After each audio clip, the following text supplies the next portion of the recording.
Hey, what's up YouTube? Welcome back to the channel. Welcome back to another video with your boy Swink. I apologize if I look a little rough today. It's been a rough week actually for me, and as rough as I look right now, I feel about 10 to 20 times rougher to be honest with you. All started last weekend, just not feeling good, still taking the medicine, still working out, still trying to stay healthy, still staying active, watching what I eat and everything. However, still had a flare, and I guess there's nothing that I can really do about that.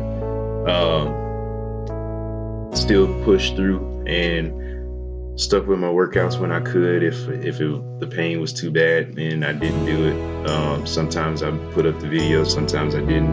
But this is the countdown, so I'm trying my best to get you guys at least some content to view and count down with me to the end of this 30-day transformation challenge. Yesterday, could not put up a video because I had a very long day, and it was disappointing until the end of the day. But I'll tell you what happened. So I had my chest x-rays done, came back normal, so that means that I can start my Humira injections, and I needed someone to demonstrate to me and teach me how to inject the medicine. And so I called my GI doctor's office to set up an appointment, and set the appointment up. They told me the latest that I could come in was 4 o'clock, and I get off at 4:30. So I had to take an hour off of work to get down there to get the demonstration so that I can begin my treatment. And so, I'm raring to go yesterday, ready to get this going and see how this is going to work and start to see how it's going to take effect in my body once I get it going or what have you. So 3:30 rolls around, I clock out, I'm in my car, I'm driving, and I get to the doctor's office, and I walk in confidently, let them know, hey, I'm here for you to teach me how to give my shot. And they're looking at me confused, and I'm wondering, what's wrong with them. I talked to the nurse yesterday, like, what's going on? Like, why don't they have my appointment set up? Oh, by the way, this is a sticker from my son, just in case y'all are wondering what's on my hand. He just put this on my hand. So but anywho, back to the story. So yeah, I'm at the desk, and people are calling around trying to figure out what's going on and why I'm there. And I'm like, you guys should probably be doing a better job of keeping records of your appointments that you schedule. And they tell me, go have a seat. We'll straighten it all out or whatever. So I'm like, okay, they'll figure it out. We're good. And they call my name, and I stand up, and I'm thinking I'm about to go back into the nurse's room so they can show me how to do the shot. And they, right when I stand up to start walking towards the door to go in, they say, you don't have an appointment here. Your appointment is at your GI doctor's office.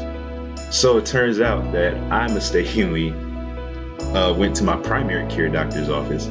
Now, I've been to my primary care and my GI doctor's office so much in the last few months that it didn't even dawn on me where I actually was. So I made a mistake and I went to the wrong doctor's office. So they had the nurse on the phone, or a receptionist on the phone. I believe she might have been a nurse. It was the person that I set the appointment up with. And this is where it got disappointing.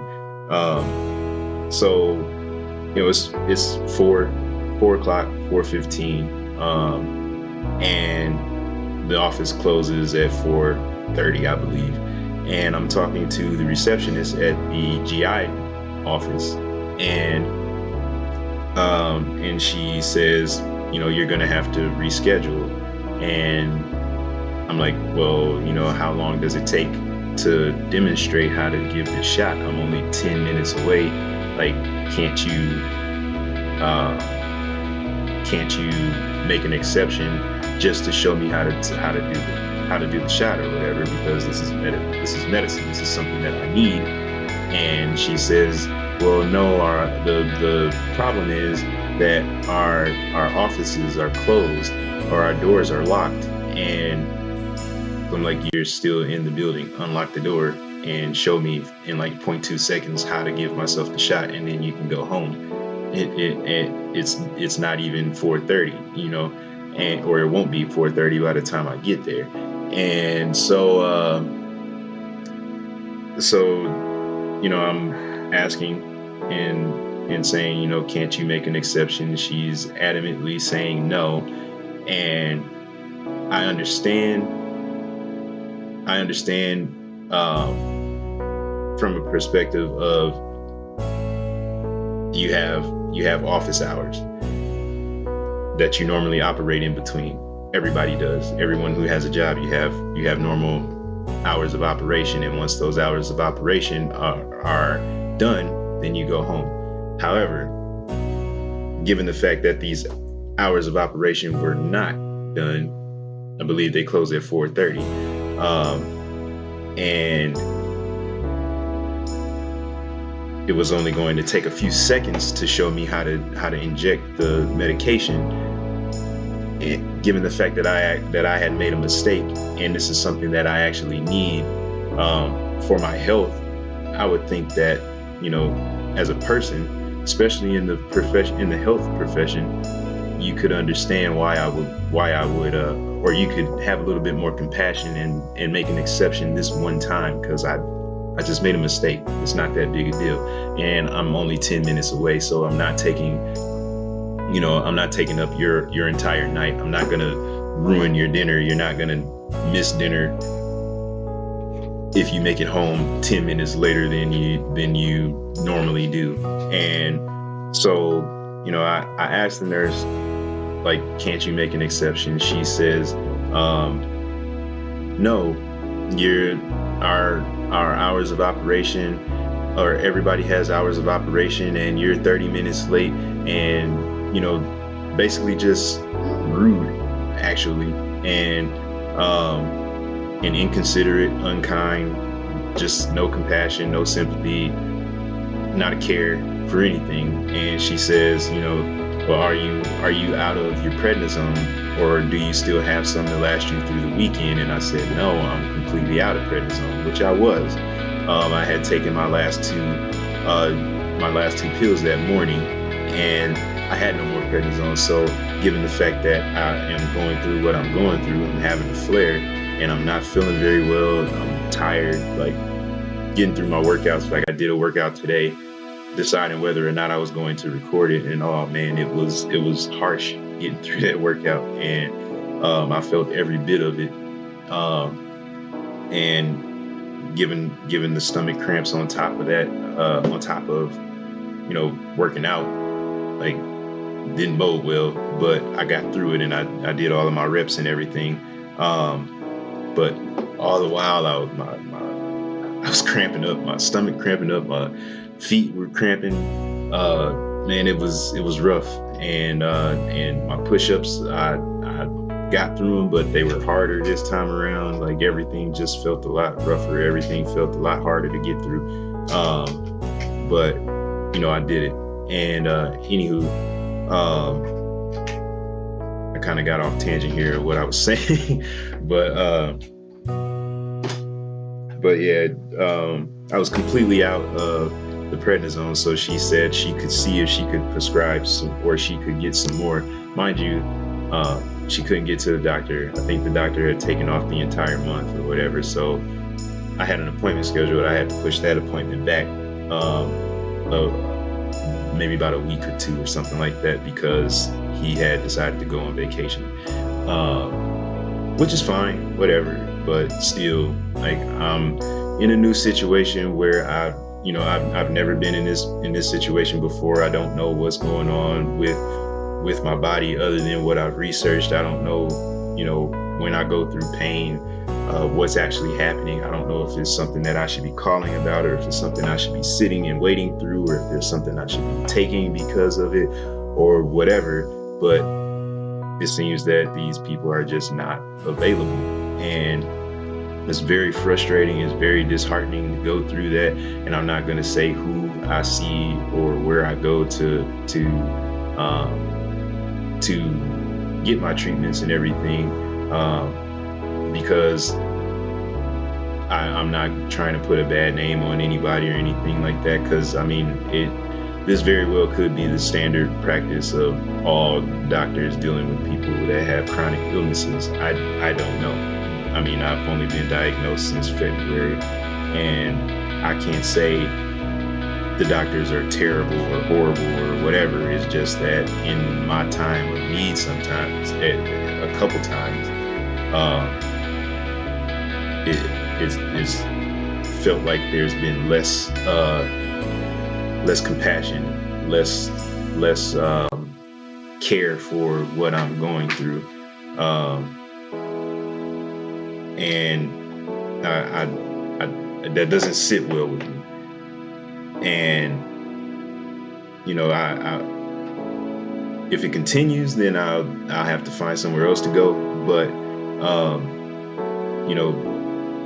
like I said, they provide care, and they get me what I need. It's just that in special circumstances or whatever, it just kind of seems like the concern is not there, and so I was highly frustrated after that interaction with my GI doctor's office, and that's the only office that I've had issue with. My primary care doctor, excellent, I love him, but my GI doctor, I've had a few issues. At one point, I was anticipating an appointment, waiting for him to say something that rubbed me the wrong way, so that I can give him a piece of my mind. Luckily, he was nice and didn't do that, and so I held myself in check, and we got what we needed done, and that appointment was very beneficial to me. That's when I officially started my medication. So it's not all bad. It's just a couple bad interactions, and yesterday I just was up to here with it, and then I went and picked up my son from daycare, and we went to a Bratton and corn cookout or whatever, and we had a good time. It was at a church I'd never been to before. The people were friendly, and we sat down with them and talked with them. They were really nice. They interacted well with my son, and talking to him about his action figures he brought in, and just friendly, smiling, and he did a great job of talking with everybody that was talking to him, saying hi, explaining the superheroes, and just making people laugh. So I enjoyed myself, and it took a little bit of the edge off of what I was going through. And I did find a solution to it completely slipped my mind. Another thing, before all of the good stuff started to happen, because this didn't happen after. I'm not going back to negativity. I'm trying to stay positive, but the negative stuff, the frustrating stuff. During that trip to and from my doctor's office, on the way there, medicine was fine. Stayed cool. I was waiting. Everything got sorted out. We figured out what was going on. Medicine's still good. And so get back in the car after picking up my son, and we have to run home because I have to put my medicine back in the refrigerator to keep it at safe temperatures before it gets too warm and I can't use it anymore. So I get 2 minutes away from my house, and my son, my son proclaims an omen of sorts, I guess. He says, and I don't even know why he said it or how he said, or why he said it or how he even knew it, but he said something about the medicine going bad. He said we have to, I think I might have mentioned putting it in the refrigerator so to keep it cold, but he said, we got to get home. You don't want the medicine to go bad. Now, he's never seen me take this medicine because I've never taken the medicine. I don't think I really explained to him about keeping the medicine cold so it doesn't go bad. But he said it, and it made my heart drop. My heart sank when he said it, and I was like, no, it's not bad, because just 2 minutes before that, I had looked at it and everything was fine. After he made that statement, I said to him, oh no, it's not gonna go bad. We're fine. We just got to put it back in the refrigerator when we get to the house, and then we can go out to the Broughton corn cookout and have a good time. And right after I finished my sentence, I said to myself, I need to check this temperature gauge to make sure that it is still good. And lo and behold, the temperature gauge started to turn pink, which means that my medication is now overheating, which means that I no longer have Humira waiting, ready to go when I'm able to have someone come out or go to an office to have them demonstrate how to inject the medication. So I had to call my it's like a Humira savings membership or something like that, and so I had to call to activate the card in order to use it. And I asked the person over the phone if they knew if they knew whether or not I could still use the medication if the indicator had gone pink or red, but it had only been a short span of time since it had done so, and then I put it back in the refrigerator shortly thereafter, as I read that it can be used at room temperature of 14 days after being taken out of the fridge. However, I don't know if that indicator going pink would mean that the medication is no longer good, no longer viable. So she needed to speak to a nurse, and of course the nurses were all out of the office. The receptionist was very, very nice, by the way. So no hard feelings towards her or anything like that. Like she answered all of my questions. She did a very excellent job of giving me information and providing me all the info that I needed, all the info that I asked about, and trying to get my questions answered as clearly and effectively as possible. But she had to leave a voicemail with the nurses because they were all gone for the day. So I have to wait until Monday to find out if I can still use my medication or if I have to have more shipped out to me.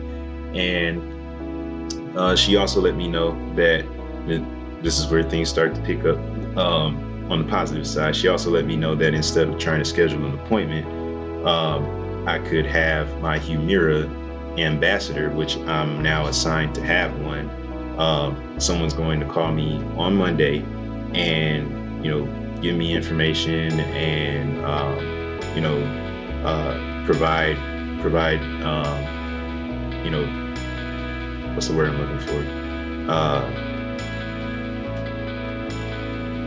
I don't know, slipped my mind. But the ambassador can actually come out to my home and show me how to inject the medication. So if that's at all a possibility later on in the day, then I don't have to worry about taking off work or making an appointment for it. So yeah, all in all, that ended up being a great phone call to make, and then my son and I went into the Rotten Corn cookout and had some good conversation with some good people. And then we got home. It's probably around 7:30, almost 8 o'clock. So long day. If I had done a video, after I had gotten him to bed, I wouldn't have put it up until after midnight anyway. So I didn't record. I had planned to do a workout video this morning, but when I tell you that I was in pain, I was the hunchback of Notre Dame. Pretty much, like, I was hunched over. I couldn't walk normally. Just all around uncomfortable. Nothing that I can't bear, but just enough to let me know that today it wasn't the normal day, and I shouldn't treat it as such. So, I also had to pick up the medication that I had. The lady, actually, the nurse that was inconsiderate over the phone, actually got a prescription for me to continue my prednisone over the weekend. So I do have medication now. So that's another positive. I guess it's not the Humira, but it's, what's been holding me over, I guess, thus far. Although I don't know how effective it's become anymore, because I'm starting to feel the pain in my stomach and everything. So I don't know if prednisone is doing its job, or the Pentasa is wearing off, or what the issue is, but we'll find out once I have my appointment. Because again, like I said, it's not so much that I need to see a doctor or it's an emergency or whatever. It's just that it's just uncomfortable. And so, yeah, back to this morning. I couldn't do a workout video because my actual workout was running from one room, whichever room that was that I was in, to the bathroom. And so, that was interesting, to say the least. And now I went and did my workout, and it was rough, more rough than usual. And it felt like I had just been working out again for whatever reason. And so here I am. And I just wanted to let you guys know on day 27 of day 27 of the 30-day transformation challenge, that's what I was going through, and that is why you get this video as opposed to a workout video. I feel like somebody or something out there somewhere wants me to fail, and I'm not going to. I'm not going to stop working out unless doctor's orders. I'm not going to push myself beyond my limits and hurt myself, but I'm not going to stop trying to be active. I'm not going to stop trying to be healthy. I'm not going to stop trying to beat this Crohn's thing. I'm not going to stop, trying to complete my mission of motivating, inspiring, and changing the world. I'm not going to stop any of that. It's my mission, and I feel like I got a calling, and I'm going to persevere through all. And with your help, I can accomplish that. And so, day 27 is not so much about working out, although you do want to continue your workout today. And then also, I'll give you a tidbit on what I did to change it up a little bit this week. I did add a workout. I'll demonstrate it for you guys. It's just the floor version of the Jack and Jills, but I'll demonstrate it for you guys. Also, I added another 15 seconds to the plank, so now instead of doing 45 seconds, we're doing 1 whole minute, and that's two, because this is 4 people, 2 changes to the workout routine for the last few days. So yeah, I'll give me 1 second. I'll demonstrate the floor Jack and Jills for you guys, so you'll get a little bit of a workout video, but not the full range of everything that we've been doing. All right, you guys. So now I'm going to demonstrate the new workout that I added to the routine. It's just the floor version of the Jack and Jills. And I mentioned that you guys can do that if you didn't have the weights, or if you wanted to do it laying down on your back. Basically, what you're going to do is get into a kind of a sit-up position, and you're just going to lean at the hip and touch your heels. Now, the further you put your heels away from your body, the harder it's going to be for you to, or the more you're going to have to reach. So the more you're going to work the core. We're going to do 30 of these, just like every other exercise that we've been doing, and I'll show you how to do it. Okay. All right. So you want to make sure that you have your back on the ground a little bit, but it's going to be a little elevated, and we're going to go 30. This is 1. Okay. So let's go. 1, 2, 3, 4, 5. Core should be tight. 6, 7, 8, 9, 10, 11, 12, 13, 14. Make sure you touch those heels. 15, 16, 17, 18, 19, 20. 21, should be feeling the burn. 22, 23, 24, 25, 26, 27, 28, 29, 30. All right, good job. So put that into your routine. Add those 15 seconds to your plank. So you should be at a minute if you've been following me. If you can do longer, go ahead. If you've been doing 15 seconds shorter, and that's fine too, to meet you at your level. But those are the 2 new additions to the 30-day transformation challenge, you guys. Thanks for working out with me. Thanks for following my journey. Don't forget to like, subscribe. Don't forget to share. Please share this video, okay? It helps me out a lot. I gotta go. My son is getting impatient. He races cars. All right. Until next time, it's been Swink, and I'm out.